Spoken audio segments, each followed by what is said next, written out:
So as you can see, this is how you can fix memory card locked on your camera or any other device. So the first thing that we need to do, right, is we want to go down to the bottom and we want to remove our memory card. So I'm going to pop this out here, and then this is what the memory card does look like.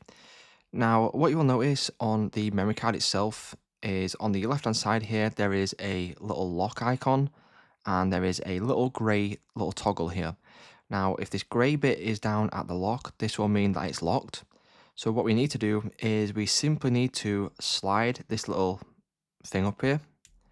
And then once we slide this away from the lock icon and it's at the top, that means it will no longer be locked. So let's just check this by putting it back into our camera. So let's turn the camera back on and let's see if it says that our memory card is still locked.